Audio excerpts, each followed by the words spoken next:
or the disrespect before you play better button check. Button check.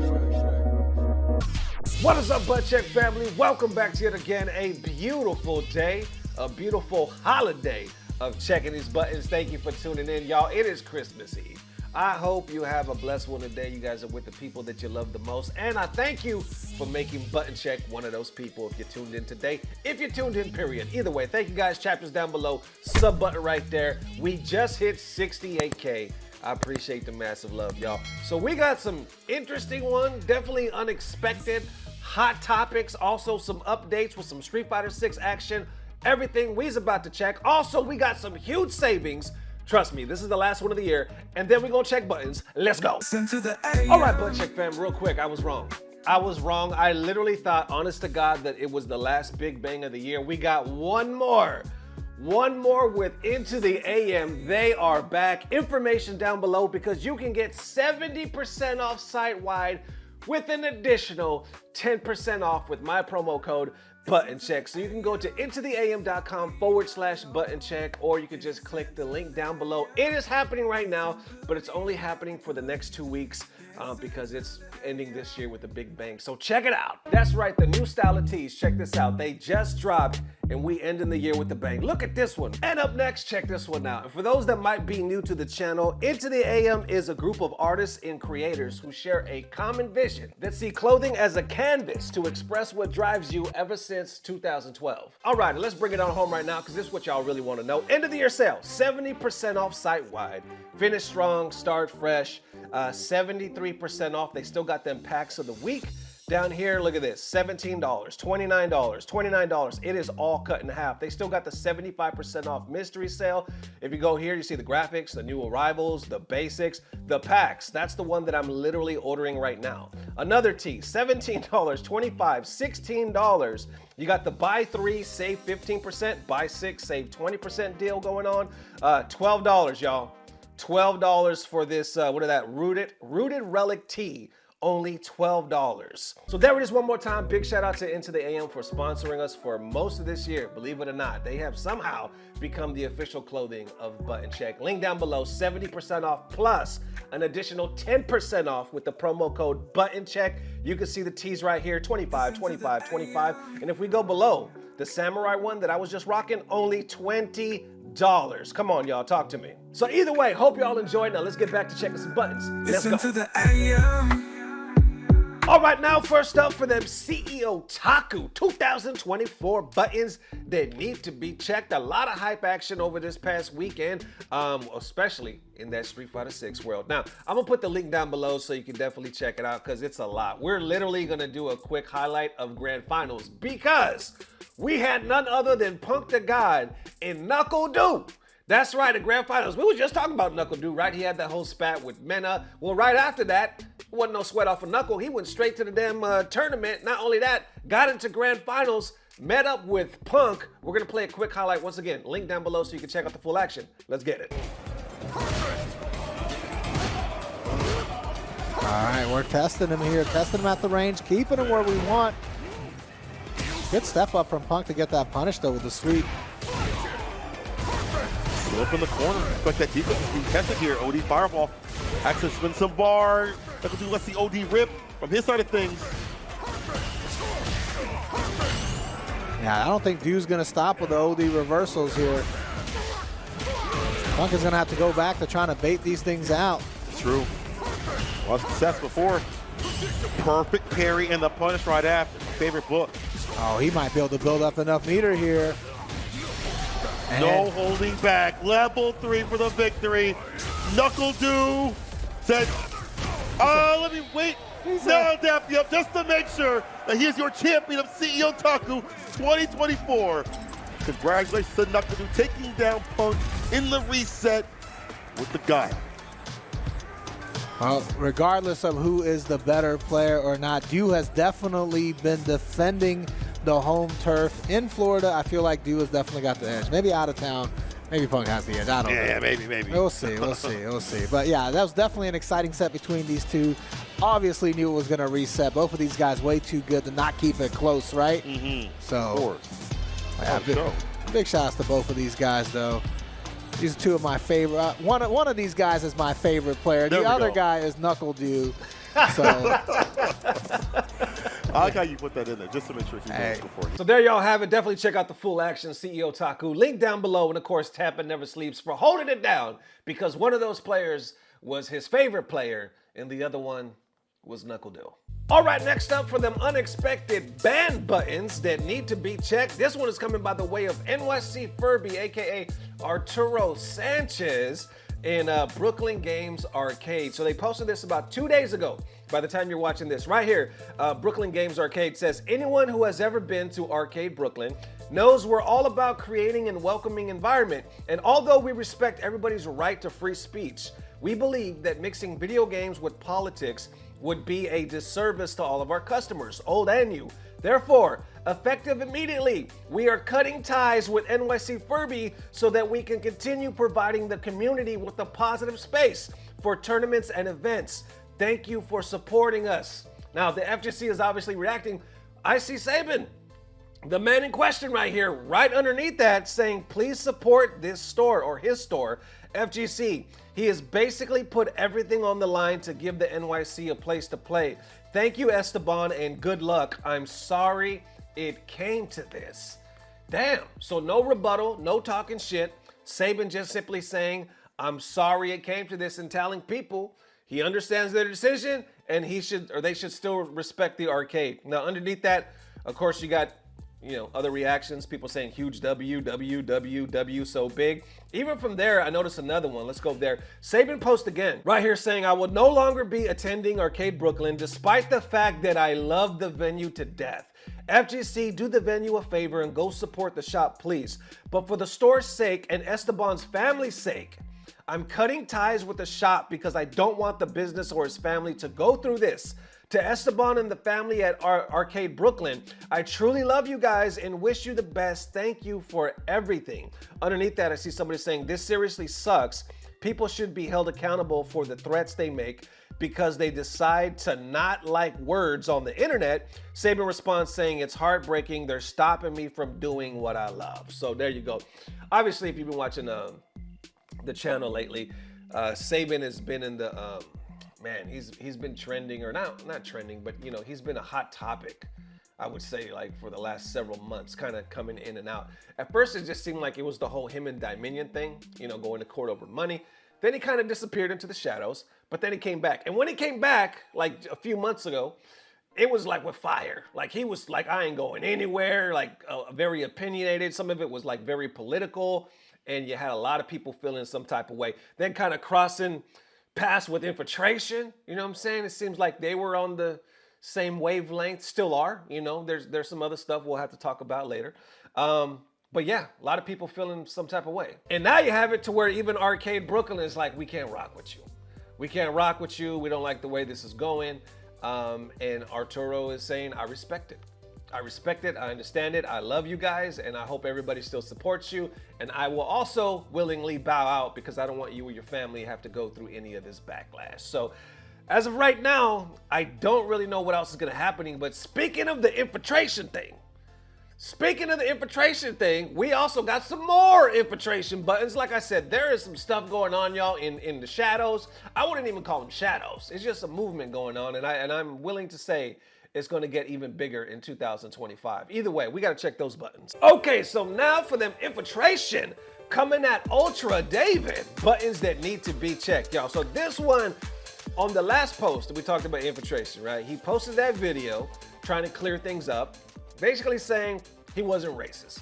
A lot of people said there must be a language barrier or something because the way you came off was still kind of racist, or the quote that you liked or retweeted was kind of racist. So we don't understand where you're going with this. Now, other people, under his tweet and video said that, they appreciated it and they thought he cleared it up. But a lot of other people, including a lot of people on Twitter, were like, yo, this ain't it. This is a miss. Well, in that video, he mentions Ultra David.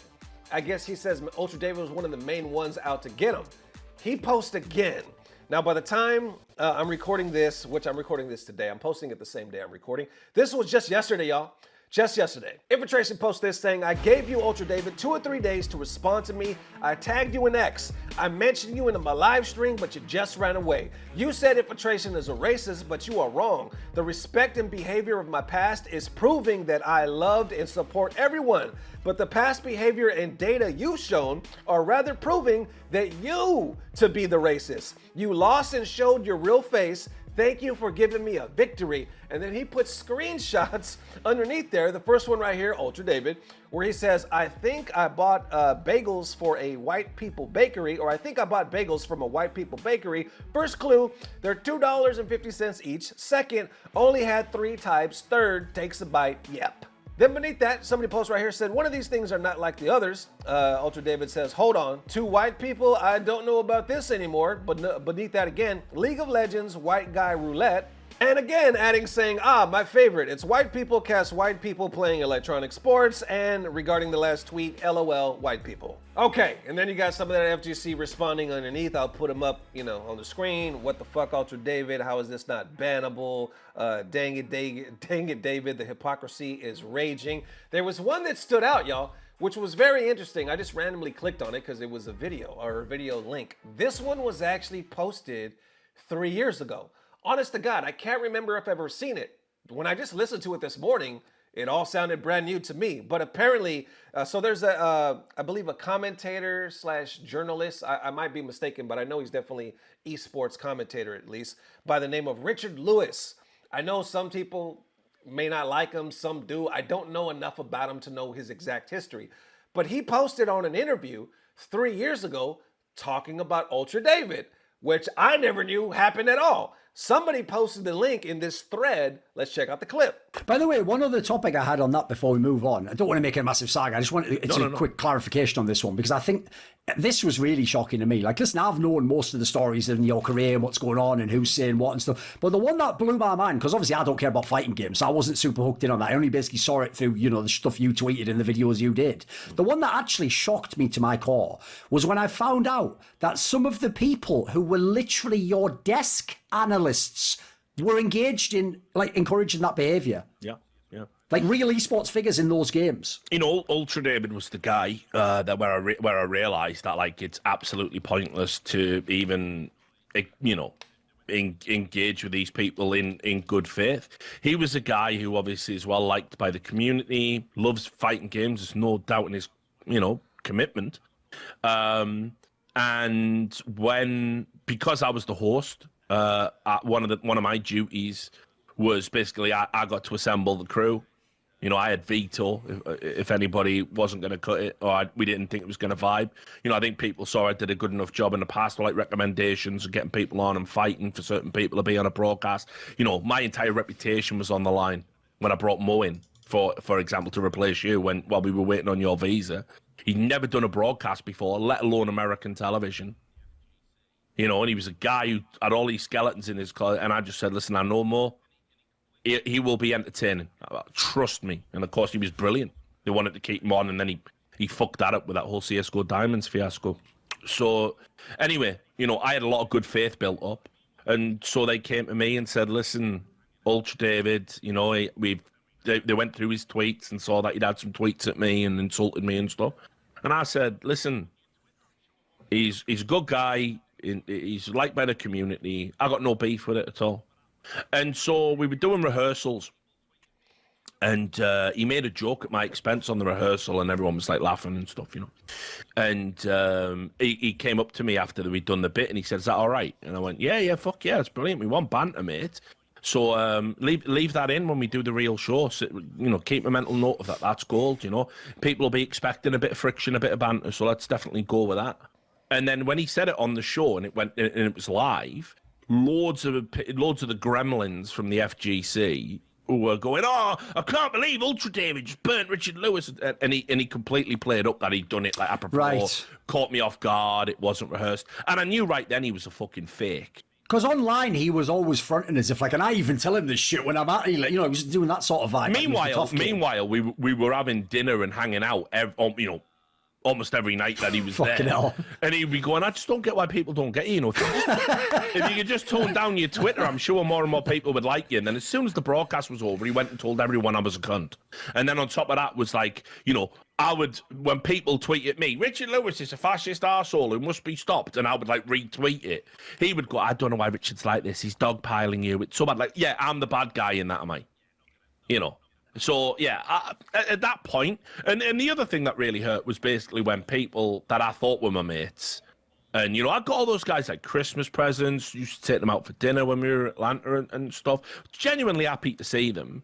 You know, those guys basically didn't want to come and meet me during one FGC event where, again, I was told literally I couldn't attend this event in Atlanta because it was outside of E-League and therefore security couldn't be there. And people had said, if you go, we're going to fuck you up. So I said, right, I won't go. I'll follow the advice of the security people. And we'll just meet for dinner. And the guys that I'd literally vouched for turned around and said, yeah, we can't really do it, mate. If anyone sees us, it's too hot. Couldn't even have dinner with these people. So I was like, all right, fine. You know, it is what it is. You know, so, I mean, that sucks, but I'm a big boy. So, you know. Fair enough. Yeah, not gonna cry too much about it. As I said, all the real stressful factors was the stuff that sort of false presentation of who I am generated, because obviously as well it was a very charged atmosphere politically coming after the Trump election, and so all right, so there you have it. I'll put the link down below. That was just on the clips. I'll put their clips in their main channel. Yo, all right, so there you have it. Infiltration going back at Ultra David saying, you calling me racist, I'm not a racist, you are actually one that's racist. You know, at that time, I don't really know, you know, you have he said, she said type of vibe, right? But then I see this Richard Lewis clip that I didn't know existed. And I'm like, holy shit, he also has an experience with Ultra David. Now, I'll say this as well. We don't have Ultra David's side of the story yet. So I just don't want to come on here and say like, oh, it's black and white. Nail in the coffin. Ultra David is a racist or a dick or anything like that. I don't know his side of the story. I'm pretty sure Ultra David would never come on the show and do an interview like that. I really don't think he rocks with button check. And I don't mean that as me throwing shade at him or anything like that, because to each their own, right? But I only say that to say this. If Ultra David does present his side of the argument, whether it be DMs or tweets, I'll definitely present that side. For now, though, it's interesting because I never knew any of this existed. We've seen people fire shots at Ultra David through the years. We've seen Ultra David fire shots at people through the years. He's very, you know, he's a keen figure in the FGC. He's been like that for a lot. He's known as the FGC lawyer, right? I don't know if he's still practicing, but I've known he's been known as the FGC lawyer because he is still a lawyer, or he used to be a lawyer, and he's been giving legal advice to people, you know, trying to help people out there. And he's been, I think he was on the FGC COC, the Code of Conduct, when that was a thing. I don't think they're still together. I think they disbanded, right?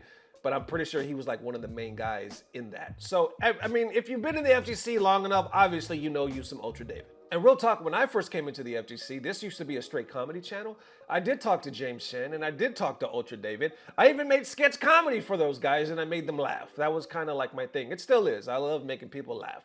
But that was back in like, y'all, 2015, something like that, 2016 at the latest. And then I think that I talked to James Shen briefly, maybe 2008, 17, something like that. And then ghost. Like, I haven't heard from the guys since. Obviously, they're busy. And to be fair, I haven't reached out to them and they haven't reached out to me. So there's no like love lost there. It's not like they've been purposely like ghosting me. I'm just saying I haven't talked to them at all. So I don't really know what's been going on exactly behind the scenes. And then I see stuff like this. I'm like, okay. And that, long story longer, what I'm trying to say is this whole movement that I've been hinting at, like, people are organizing, y'all. People that kind of are on Rumble or that are just fed up and are just afraid of, not afraid, but just like pissed off at the cancel culture, that have either been banned or blacklisted. They're coming together, y'all. I'm fucking serious. They are coming together like, we are tired of this shit. Fuck all that. We are creating our own FGC where cancel culture doesn't exist and people get second chances, and it looks like it's really going to be a big thing in 2025. I just don't know the magnitude, but it legit looks like they're forming it right now. So remains to be seen. I don't know. How y'all feeling?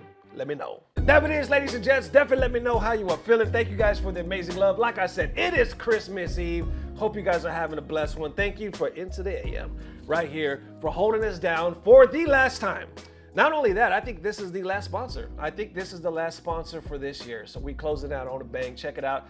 It is like 70% off plus the extra 10% off. And I promise you, I'm not lying to y'all. I order clothes as well because I capitalize on the savings because they're the main clothing brand that I wear since they started sponsoring me. Because I'm like, yo, I actually like the clothes. So I get my free clothes, but let's be real, I only get a little bit.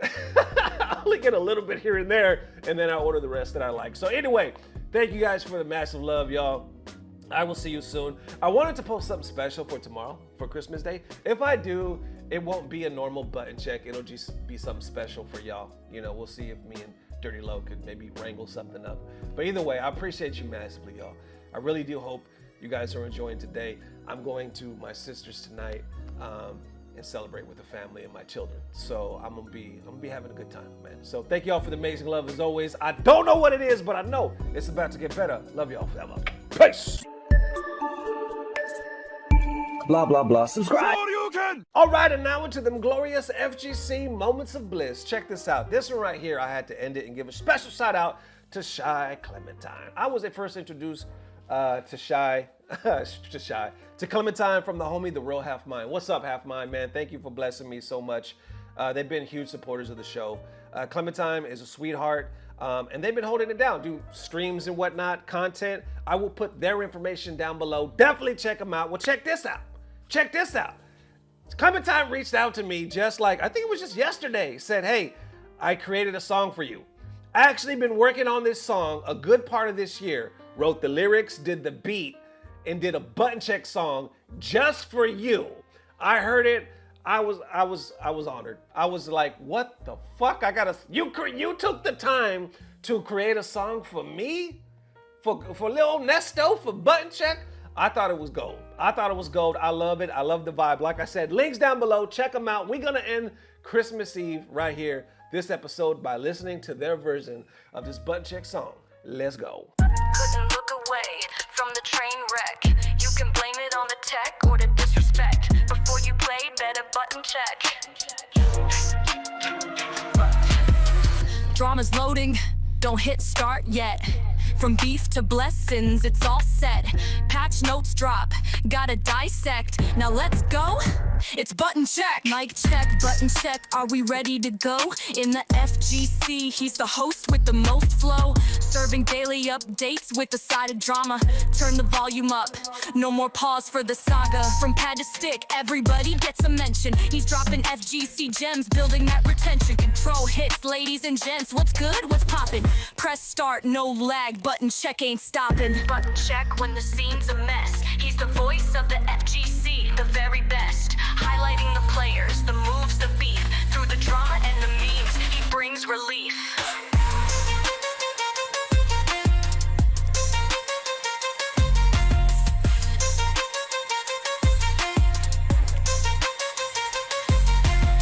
From salty sweets to the tournament hall, he's got the clips, the quotes, yeah, he covers it all. No cap, he's the GOAT with the mic in his hand, turning chaos into content with jokes on demand.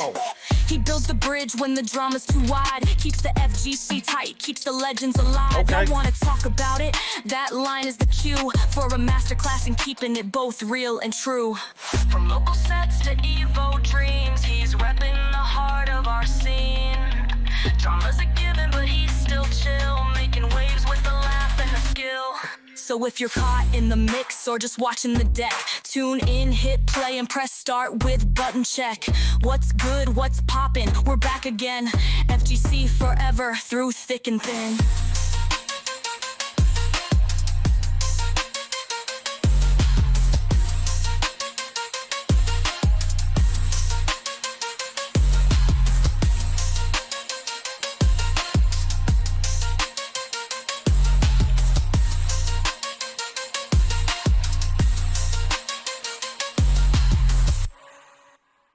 Big up to Shy Clementine. Yo, she killed it. She killed it. I believe she's Canadian. Link down below. Check her out. That was the first time I heard the whole song. I only listened to the first half. I wanted to listen to the full version with you guys. Shy Clementine, thank you, sweetheart. Killed it. I'm honored. I'm honored. Y'all have a Merry Christmas. Peace.